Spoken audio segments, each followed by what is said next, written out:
Supreme court की 3 जजों की बेंच ने एक जजमेंट दी है और जजमेंट का नाम है S Kashi versus state. Tamil Nadu से अपील आई थी और इसमें जो मेन इशू है वो सीआरपीसी के सेक्शन 167 सब सेक्शन 2 के संबंध में। जनरली क्या होता है कि जो क्रिमिनल ऑफेंस जिसमें लाइफ इम्प्रिजनमेंट, डेथ पेनल्टी या 10 साल से ज़्यादा के जो पनिशमेंट है उन केसेस में 90 दिन का समय होता है, और दूसरे जो ऑफेंसेज है उनमें 60 दिन के अंदर अगर पुलिस चार्जशीट फाइल नहीं करती है तो एक्यूज्ड का बेल का राइट एक्रू हो जाता है और उसको बेल वाले चैप्टर के हिसाब से उसे बेल दी जाए कोर्ट के द्वारा, ये उसमें दिया गया है। अब इस केस में क्या था कि जो एक्यूज था वो उसने जो है 167 सब सेक्शन 2 के हिसाब से बेल एप्लीकेशन लगाई थी और मद्रास हाई कोर्ट ने उसको रिजेक्ट कर दिया, ये कहते हुए कि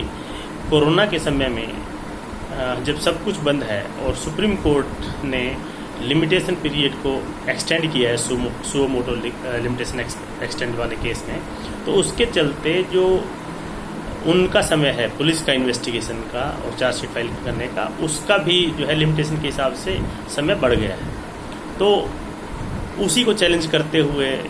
जो है एस काशी सुप्रीम कोर्ट आए और सुप्रीम कोर्ट के 3 जजों की बेंच ने कहा कि कहीं पे भी उस केस में लिमिटेशन बढ़ाने वाले केस में ये नहीं कहा गया है कि सीआरपीसी के प्रोविज़न पर भी ये इम्पैक्ट डालेगा या उस पर अप्लाई होगा। जहाँ पर पर्सनल लिबर्टी का इशू है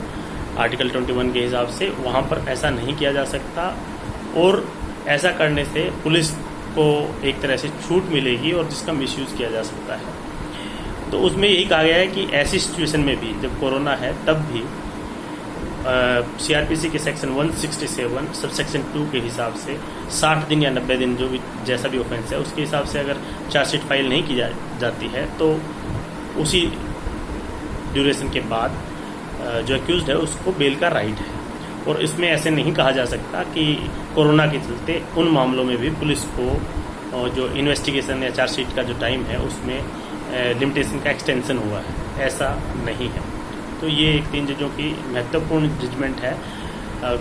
कोरोना के समय में, खास करके जब बाय डिफ़ॉल्ट जो है बेल राइट एक्रू होता है एक्यूज्ड का 167 सब सेक्शन 2 में।